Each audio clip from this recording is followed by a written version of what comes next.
I'm John Romer, age 61. Today is Wednesday, May 17th, 2017. We're here in Cincinnati, Ohio, and I'm with my friend Marvin Moss. I'm I'm with John Wilmer. He's 61. We met many years ago at Old Children's Hospital in the DG department. And you mind giving your age, Marvin? I'm 71. Be 71. 71 in June. That's right. And we're here in Cincinnati on Ohio. Wednesday, May 17th. Just want to have a short conversation together, Marvin, as we've talked about. Yeah. And we're here. We noticed on our way in today that we're here in front of the National Underground Railroad Freedom Center on the banks of the Ohio River. And we noticed that there's I think a temporary exhibit out there from the Berlin Wall. And you had talked about, we'll talk some more about your family and the Jewish heritage that you have. Many years ago, I was in the museum giving a talk on, what was that? Here at the Freedom Center? Yeah. Yeah, we had a number of exhibits and talks on also about people with disabilities, which is primarily what we wanted to talk about today is your lifetime of advocacy in your own family, for your own brother, and for so many others. And that's, again, how you and I met. We think about 40 years ago, right? Yes. When we were both younger people with probably a lot of hair that fortunately you can't see our lack of hair on the radio. Yes. But, as young men, we met one another, and right away I was really struck by Marvin's sincerity and how genuine you were. And then as I learned more and more about your family, I was just really blown away by all that you've accomplished and all that you've done in support of your older brother and as part of the family of your mother and father. And I'm going to ask you some questions, if it's all right, about your growing up in your family. You're originally from Cincinnati, is that right? Yeah, lived in Avondale. Avondale was your neighborhood where you were born. And at that time, Avondale was pretty much a Jewish area, is that what you told me? Jewish, yeah. And you went to Temple there also? Yeah, Temple. I went to grade school there. And what were your parents' names, Marvin? Dorothy Moss and R.L.C. Moss. Dorothy and Harold Moss? Yeah. And your older brother's name is? Leon Moss. And you've told me that they've all gone before you, right? They've all passed away? Yes. Let's talk some more about when you were first born. Because I know your mother was first. She was kind of your role model, wasn't she? Being an advocate for my mom helped started the ARC in the late 45. Okay, so about when my mother was born, about a couple of years after, in Urkison. And tell people what the ARC is, or tell me the about many retarded people of Cincinnati, or helped started the state of Ohio and the USA ARC and an international ARC for mentally retarded people. Okay, so again, we're talking about that period right after World War II, in the late 40s. My mom told me that the day of Pearl Harbor, was on the couch listening to the radio. Gotcha. With my brother on her. And so you've told me the story that your mom and two other moms met. Yeah. And they each had a child with a disability. Yes. And as we've talked about the history of the services in our community and across the country, really, families who had a kid with a disability back then. What put in 50 or 60 years ago. But it's an institution. I met through the years up at the institution. One boy,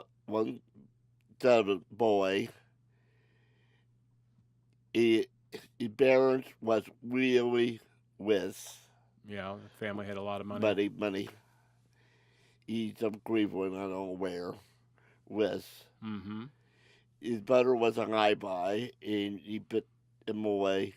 He was wearing a belt with a piece of rope around his waist. Instead of a belt, he had rope around his waist. Yeah. And there was another woman I met, was a misfit, little person, yeah. Her brother was a judge in Cincinnati. Okay, so let's talk a little bit more about that. When, as we were saying before, There really were no schools available for children with That disabilities. There were my no. mom helped started the school So she founded a preschool too. Yes, when you and your brother were yes, younger. yes. When I went to the public schools in Cincinnati, they thought I was like my brother, Mm-hmm. one teacher. Okay. And So I went to the seventh grade. One of the teachers told me I'll be in the State Institute or a group home or in the state bed. That was state my penitentiary. yes. Mm. That was my choices. And I did not do it. And none of those became your life, did they? No, I So let's think back again, if you would, with me, Marvin, when your mom and these two other moms started an organization that didn't even exist before. like And they originally called it the Hamilton County Association for Retarded Children, I think it was. Then eventually, when they started supporting adults, they called it Retarded Citizens. like And then over the last 20 years, we've come to know that the word retarded can be really offensive to people. So he took it off. And The state of Ohio the terms of retard and that kind of thing. took it off. So because of great advocacy like yours and many others, we no longer use that That's the term. word. And we now talk about people with a developmental disability, Yes. which may or may not be intellectual and or physical as a disability. So just in that alone, the language that we use has changed a lot. You know, I think back to so many families we know and people we know that have Down syndrome. Yeah. Back when we were born, that was called mongoloids or Mongolism. And the only reason they use that term is because people with Down syndrome had a similar facial characteristic with their eyes as people from Mongolia. And we know that most people with Down syndrome have never been to Mongolia. So we've seen a lot of changes over the years, mostly for the better, you know, and much more opportunities for people with disabilities. And again, through a lot of your good work and through your mom's work, that came to be. If you don't mind, I was going to ask you to talk kind of a tough story, but share some story with me about when your brother had some trouble and he had to go away, if you don't One mind. of my neighbors make a back to my parents. My brother does his daughter. Okay. My brother cannot pick up a dime. 10 times. So he didn't have good motor control? Yeah. Okay. And so that's been in a tough age, a lot of parents put their childs in the institution and care about them. Right. And my mom didn't want to do it, so that made her change her mind, and they're dead. We was up there every month to see him, year round. And where did he live when he had Columbus State Institute? Columbus State. Okay. Institute. And you've told me before that at that time there was no I-71 to go no, back. That we took the McCurry Road, Route 3 and 22 up there. That was about 3 hours. Okay, so it was each a way. Big drive. And I think you also mentioned that at one time they also had gas rationing. Yes. And so you had to save up tickets to go yes. just to visit your own brother. Yes. And that must have been a real heartache for your mother and father, I'm yes. thinking, yeah. Every once a month, I wanted to do something here in Cincinnati, go to a baseball game. I was on the baseball team or something. I could not do it because I had to go up to see my brother. Right. And what do you remember about that? Was it tough to see him there? Or? Yes. Looking into the window, that was bars on the windows. Okay. Like the tail houses. So it kind of looked like a prison? Yes. And you told me, too, there were lots of people living in one big open 60 room. people in the unit or one staff person. How many people? 60. 60 people and one staff person? Yeah. Wow. That would be almost impossible to care for somebody, wouldn't it? Yeah. Today, we don't know how to do that. No, today we would not do that. You're right. And even back then, the state operated a lot of large institutions that one, unfortunately, became, as we all know, but up One in of them come to take bid. The other exactly. one is a they awful And the one in a I'm park. thinking of got fixed up to become a prison, which Yeah, so usually all I have to say is say it must have been pretty bad conditions yes. where The we were bad sending. people cannot nip in ours, but they make people like that nip in it. Like the movie TV program, the New York City. Mm-hmm. What was Oh, you're. Well, I know what you're talking about. A TV broadcaster that we now know is Geraldo Rivera, Roto? but at the time his name was Jerry Rivers, Yeah, and he took TV cameras into Willowbrook Brooks. State School Yeah, on Staten Island in New York City and showed a lot of those horrible yes, conditions. And it's really well known that back in those same times, yeah. they say that the Vietnam War was the first war that was shown on TV. And And some of the doctors, the Miles State, was interned at Doubleday Institute. okay, Like one of them told my mom, take the medicine or abscess you pass out, mm-hmm, seizure medicines. seizure medicine, right? He took that away from him. He had 9 seizures in 1 week. Was that your brother you're talking Yes. about? And the, some of the staff did not like the thief was whining, Grinding teeth, yeah. so he took him out. A lot He of people gave had their a teeth tall pulled. thief. They put that tall thief in a cupboard. All there was over 1,000 in the cupboard. False teeth, you're saying? Yes. Okay, so they didn't actually use them, but they Yeah. had them. Yeah. I've never heard of that one. That's really strange. If somebody they used to count people who died overnight. Mm-hmm. That that a lot of the staff voted on what the number is going to be. They voted on who would die overnight. No, the How numbers, many? how many per day, Well, that's really sad, isn't it? depend on the money. Yeah. And that's one of the problems with that setting of an institution because they're, as we said, sometimes they had good intentions, Yeah. but they got overcrowded and underfunded. And understood and people put people in there are not supposed to be in there. Well, I probably nobody should be there really, which is the I mean, shame. there are not many retarded, but there was Right. nothing else. Yeah. I know people there, if they are there today, they could be driving a car. Sure. And he got people with the help be working today. And let's think back again, if you don't mind me telling me, Marvin, again about your family. When Leon went there, he told me he was about how old?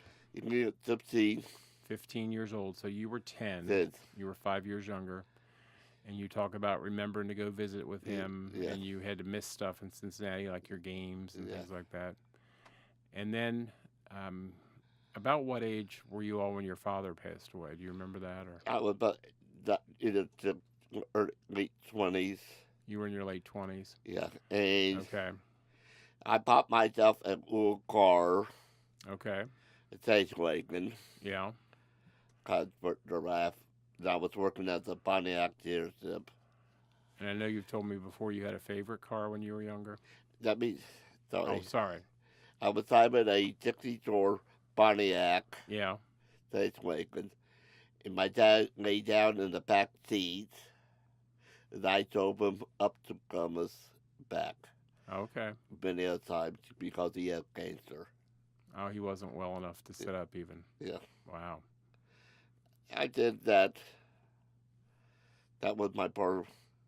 I didn't want to, but Yeah. And I remember you showed me once that your mother in her writings had left a note about need my butter. your brother Leon. Yeah. And what did she say in that note? There was only going to be 3 people at the funeral. There was over 60 people at the funeral. So even your mom, who was this progressive I pioneer, did. she couldn't imagine that more than 3 people would come to his funeral memorial service. And you said how many were there? 60 people to honor his life. Yes. That's amazing. Really remarkable. From all over the state of Ohio. And a lot of that is because of you, right? Yes. Friends of yours Yes. who came to pay their respects. Yes. I want you to talk about a little bit also, Marv, if you don't mind, um, the work that you did to advocate for your brother first to move back to Cincinnati. My brother in Tacoma State went to Springfield, Ohio. Springfield, Ohio. Okay. Outside of Dayton. That was not the best home for him. Right. But with the people from Cincinnati, from the county board, Mm-hmm. and advocacy, we talked to move him to here in Cincinnati. And APSI is an Ohio-based guardianship agency. Right. It provides guardianship for people if they don't have families active. I was at a table talking to a meeting, Right. By man, and he told me I hit him to say yes, he wants to move to Cincinnati. That you did what? Hit him to say yes. You physically forced him to say yes? Yes, I did not do it. Right. I'm not allowed to do that. Sure. You're not allowed to hit your brother. No. So your wish and his wish were for him to move back to Cincinnati. Here, and I did that with the help of the county and the APSI. I got him in one home. Mm-hmm. Took him around Cincinnati, did stuff with him. I used to see him 4 times a year. Okay. That way I published my mom, and I kept. That was when he still lived in Springfield? Yeah, okay. Publish or Dayton. I moved it back here, I did maybe twice a week. Okay, that's awesome. And I took him with me to parties and stuff I did all around the city. I can remember you guys went to some schools too and We talked talked to children in schools. We talked to kids about handicapped people all over the city. Mm-hmm. One of the schools, my brother was there, and I asked him how many people. He started counting 1, 2, 3, and more. That was a church sentence. He told me, everybody here, he talked. That's the first time you ever heard him talk? Yes, that wow. is. How did that feel? Good. That's amazing, because he really didn't have much speech, Yeah, right? No talking. So if I could ask another question, Marv, if you don't mind, when you became his co-guardian with APSI, was that when your mother already passed away? Yes, my mom passed. Okay. The woman in Springfield took me to court 4 times. Wow. One was he thought I was going to deal with money. Hmm. Yes, I could use it, but I did not do it. Second was, did you want a handicapped person taking care of another handicapped person? Right. And I believe I was not doing that with the help. They did some to Social Security, money away from them. That all did. And I had to cite to Social Security, detail everybody you were dead. Oh, really? Yeah. I had to prove that in court. Okay. That was hard. Easy. So how would you, the opportunity you had and the work you did to help your brother move back to Cincinnati, has that been one of the best things I did? Okay, one of your real accomplishments. Yes. That's great. And then we talked before about how your mom started the group that's now called the ARC. Yeah. ARC. And tell me about what you ended up doing for them. And I worked for ARC for the last 10 years. Last 10 years you were employed there? Yes. What kind of work did you do there? Book everything in the office. Okay. And do you remember what title you had or what role you had? Self advocacy. Self, yeah. Okay. And I volunteer working with the county board. Okay. That And what other kind of jobs over the years have you had, Marvin? I don't did this is Did you say dig ditches? this is Okay. How but was that job? okay hard. It sounds hard, yeah. I did work in the kitchens study at the school board. Kitchen work, I did laundry for the school board, Cincinnati Public School. laundry for the school board. Yeah. I make mattresses. Oh, you worked in a mattress factory? Yeah. How was that? Hard on your back. Okay. That's Pick kind of up good ironic, isn't it? king size mattresses by yourself. You had to move them around. Yeah. You weren't allowed to lie down on them. So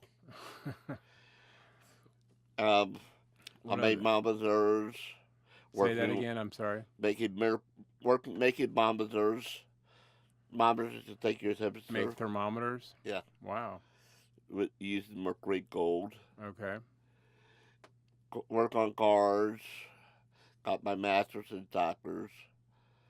But I did not much work of that because of what happened in Cincinnati. So you went to school for mechanic Yeah. school? Okay. What other jobs did you have? Working at motels, laundry, dishwasher, houseboy, all kinds of jobs. Do you have a favorite job or a least favorite job? Working at ARC or working for a bug company. Oh, a bug company. Yeah. What'd you do there? Make chemicals, help the tribes, tell the guys how the tribes are, gives them instructions how to get around Cincinnati. So that was bug extermination. Yeah. Is that what you're saying? Getting rid of bugs? Yeah. Okay. And some other stuff. What other jobs have you had? Work all kinds of crazy jobs. I remember you told me about another job you had that doesn't probably exist anymore, and that was an elevator operator. Private old an elevator operator. How was that? Good. You liked it? Yeah, was good, but did not make no money. Right.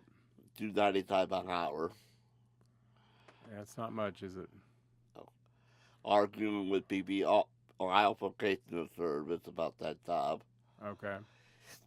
I got a couple of people tired over that, counselors, the PBR, Why's that? because they didn't want to do their jobs. They weren't doing their job? Right. Okay. Well, let's talk some more about your advocacy work, if you don't mind. Okay. And I know you were very involved with a group out of Chicago. At Chicago, I helped that group for many years. I talk all over the country on that. Mm-hmm. To college teachers. And that group was focused on, I believe, if I remember, people with disabilities who are aging. Is that right? Yes. Not that any of us are aging. Yeah. But, and really, the exciting thing about that is that 50 years ago, when you and I were much younger, people with disabilities lived a much shorter life. Yes. You know, and even doctors would say, well, you'll outlive your child. Yeah. Your child will die young. And a lot of times it was because we had very poor health care. Yeah, right. People weren't given all the usual diagnostics that other people have. So people might get cancer or things like that. It was never detected. So people are living much longer. And that was the work you all were doing, was looking at folks as they age, right? Yes. And I help at Doubleday Institute think that they used to be buried with their numbers. Okay. Serial numbers. Or Social Security number. The counts. And I helped change on the graveside, their names. So they didn't even put their names on their No. graves. They just had numbers. Right. Again, very disrespectful. Yeah. And not really probably seen as a human being, just a number. Yeah. Which is really sad. Yeah. And that was one of your interests, was making Yes. sure those people were remembered. And Yes. when you were doing the advocacy with... And now I'm helping with Homestead. Okay. I help get people, the handicapped disability people out of nursing homes. Right. Okay. That's one of my jobs. And what's happened there one is volunteer jobs. some people with a disability who may be much younger than others end up living in a nursing home place Right. with a lot of older people. Right. And part of your work has been to help them find a real home Right. outside of the nursing home. Yes. And that's a statewide effort, isn't Yes. it? All over the state. And I think I heard the last time I heard that there have been several hundred people that Yeah. About 300. got to leave nursing homes and move into their own homes. Yeah. Right now we got over 100 teenagers doing living in the group homes, nursing homes Okay. in the state of Ohio. I'm trying to get them out. And I know, Marvin, another great work you've done is, especially around the state, is about the siblings of people with, I worked with brothers and disabilities. sisters, dynasties, sisters or brothers Right. to help them to help them with their brothers or sisters. Teach about them being able to act. Help them, teach them what to do. Okay. Give them their rights. And again, if we look back historically, since people with disabilities are living longer, they're outliving their parents, right? Outliving their parents. Which your brother Leon did, and you have done. Yes. So then, the part about the brothers and sisters role is to be there as family. Yes. And some people, I think it's just human nature. Some are very involved. Some are not. Might even live together or full time. Yeah. Other people may not know one another very well. I was up in Congo one time, talking to a group. My aunt was with me. Okay. The mother. Is that your Aunt Babs? Aunt Jackie. Jackie. Okay. I was at a meeting. Aunt Jackie never heard me talk before. Okay. Give a talk. So I asked her to be there to listen to me. Uh-huh. And the mother come up to us after we was done, start asking what my daughter don't want to do it. Right. I told her daughter, yes, do it. I asked her, if your mom died, what are you going to do? Take her money and do one? Or got mad at me? I say, think about your brother. He needs help. Mm-hmm. That is your job. There are more girls in the country take over from them if anything happens. Right. Men, a lot of sisters are doing that work. Yeah, men are not doing it. More sisters. Yeah, I think you're right. Mostly women are more caretakers than men. Yeah. So oftentimes it does fall on a sister, if there are sisters. Yeah. You know, some families don't have sisters involved. Yeah. I wanted to ask you too about your the famous sibling you met in Washington D.C. I met Senator Kennedy. Okay. I went in his office. He had some dogs he is working with. Dogs in his office. His dogs. He teach the dogs how to look up the girls' skirts. Oh my goodness. I didn't like that. No. And when you think about it, Marv, the Kennedy family was very instrumental. Yeah. Senator Kennedy's sister, Rosemary, had a disability. Yeah. And because of that, her other siblings, Eunice Kennedy Shriver is the one who started the Special Olympics. Special Olympics. And really helping people see that people do have abilities and that while they may have a disability, they have a lot of gifts and a lot of talents. Yeah. And a lot to offer our society and our communities as we're seeing today. You know, much, much more opportunity for people to work in our community and really contribute. Yeah. I was thinking back to the other day when you talked about your speaking at conferences. You just had a recent engagement in Columbus, which interestingly, I think, again, is the organization that your mom helped start 60 years ago now. Yeah. It was ARC, Ohio. Yes. And tell us about what you talked with the people there. I tied the history of the ARC. And how your mom got involved. Yes. And you had what? There's about 200 people there that day, wasn't there? I know there's a big crowd. And you still have some of your mom's things, like the magazines that she was a part of and stories. Yes. And she wrote a book also, is that right, My Marv? mom wrote one book of the 3 R's, Okay. out to teach mentally retarded parents, out to teach mentally retarded kids. So she says the 3 R's were repetition, relaxation, and routine. Right. It sounds like good teaching for anybody, huh? Yes. And that again says the times that they were living in, the times that your mother was living in, she couldn't go to the library and look for information on this or go on the internet. There was no internet, so she Yes. literally had to write her own, right? Right. Which is My mom used to work in the kitchen, like all mothers, yeah. out the kitchen. And Oh. I think I've heard the story about she and the two other neighbor moms Yeah. met at the kitchen table and they Yeah. talked about how to Yes. support their children. Right. And because we were saying before about the institutions, but the other, which is, as I remember learning in school and over the years that, a lot of doctors would say to their mom, to say to a mother with a newborn, Put you them away. put your child away, right? You And, care about it. and forget about them, yeah. And that was kind of the accepted norm, which is, when you think about it, what a heartbreak that would be for Yeah. anybody.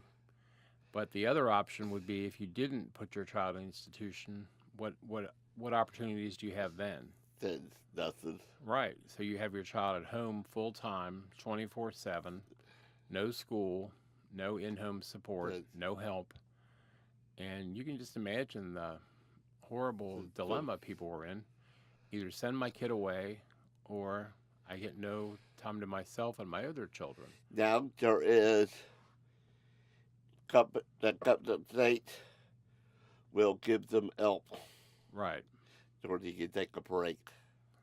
And because of your mother and her pioneering work, Ohio has some of the finest services Yeah. in the entire country. And back in 1967, the Ohio legislature passed what came to be known as Senate Bill 169 Right. to establish each county would have a board Good. first it was called a board of MR, Yeah.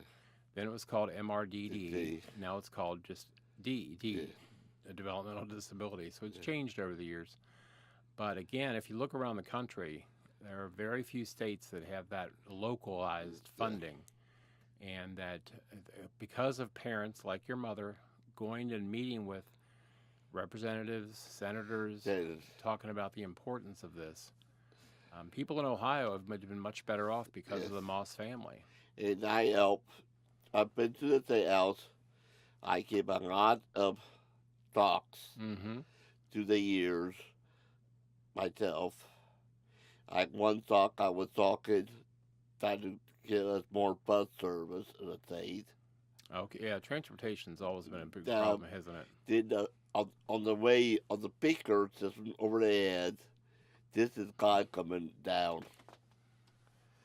Somebody else tried to talk on the speakers. Okay. This is God. So as you think back, Marv, to the last 50, 60 years, what would you say personally and also in your advocacy work are some of the highlights of things you want to be remembered for, Sure. or I that help you're a proud lot of of? people. Mm-hmm. Help. Help a lot of people through the years. A lot of agencies. Okay. They, through the years. A lot of groups I help. That is for sure. A lot of, mostly handicapped groups. Mm-hmm. Did. And you have some other interests and hobbies and things. I got one of my hobbies is the trains. You love trains. Model trains. Okay. Model trains? Yes. So have you made those in the past? Yes. My dad started me on it.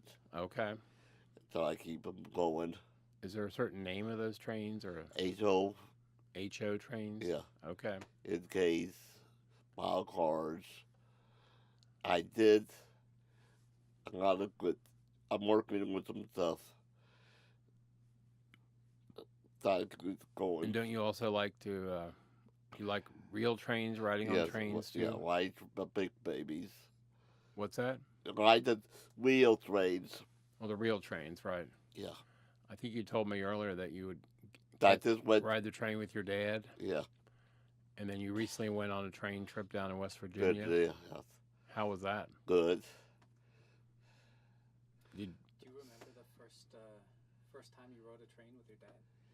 You, at the old Witten Place train place in Cincinnati. Down, going to the Witten Place, down to the big huge train, train the place. Union Terminal? Okay. And I did some train rides going from Cincinnati to Chicago. You took the train from Cincinnati to Chicago? Yeah, by myself. How was that? Good. Have you ever spent like an overnight on a train? Like No, you never slept on a train or? no. I've been on airplanes. Yeah, I've done stuff. Now, didn't you tell me you recently went to West Virginia on a train trip, That, but that you didn't sleep on the train overnight? no, the motels. Okay. And how was that trip? Good. I'm trying to think what else we'd like to share this afternoon with each other. And what can you think of, Marvin, that we haven't talked about? I like to work with young people. You like to work with young people? I did years of working at St. Rita's on a house, sort of Okay. And St. It- Rita's is here in Cincinnati. fatty. And I was only working with that up there. The preacher was talking to me. I'm the church Jewish boy working for Catholic people. Oh, I got you. And St. Rita's is a school for children who are deaf, Deaf. right? Yeah. And so you guys did fundraisers for them? Yes, that was where my brother was at, Leon. He was staying in a Catholic home. Right. The preacher come up to me, he asked me, can he go to Mass? I said, yes. I got one, did he say, can he join Catholic Church, be a Catholic? I said, no. He Jewish. My mom got a coffin when he put for him. Okay. And I told him it's a joke. He had to pay for the coffin, cemetery. A couple of days later, he come back to me. He told me, no. We don't got the money. Okay. And you also told me, Marv, that lately you've been going to Hebrew Union College to learn more about the Bible. Okay. And about your Jewish faith. Yes. And I know there are a lot of great Jewish services here in our city, one of whom you used to get support from. That's right, isn't it? The Right. Halom House. Yes. But I don't use them anymore Okay. because certain things happen, Sure. and I'm not put them down. And they have a long time, Good. another organization that helps people with employment, Jewish Vocational Services. Yes. Have you been involved with them in the past? I was, but they did not work good. Okay. And I think I remember you telling me too that as a Jewish person, you also celebrated Christmas. Is Yes. that right? I do. I went to a Jewish Christ church in Prevent Jesus, Okay. but I don't do it no more. All right. And didn't you tell me that you also, pardon me, at one time in your life you played Santa Claus? Is that Yeah, right? I paid Santa Claus in Warwood. In Warwood. And that was good. You enjoyed that? Yes. And as you think back, final thought about your life and what. I like to help more people. Okay. I like to do more volunteer work and help more people in my life. Well, and without totally embarrassing you, I'd say you've been a great role model. Yes.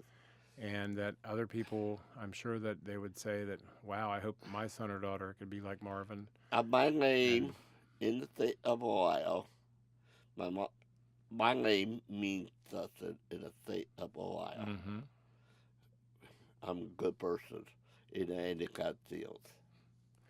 You're a good person in general, Marv, that's for sure. Yeah. Well, I've really enjoyed talking today. Thank you. Thanks for being here and Pretty cool place we are, isn't it? Yes. I love this setting. It almost feels like a train too. So Yeah. you must feel right at home. Huh? Yeah. Thanks, Marv. Thank you.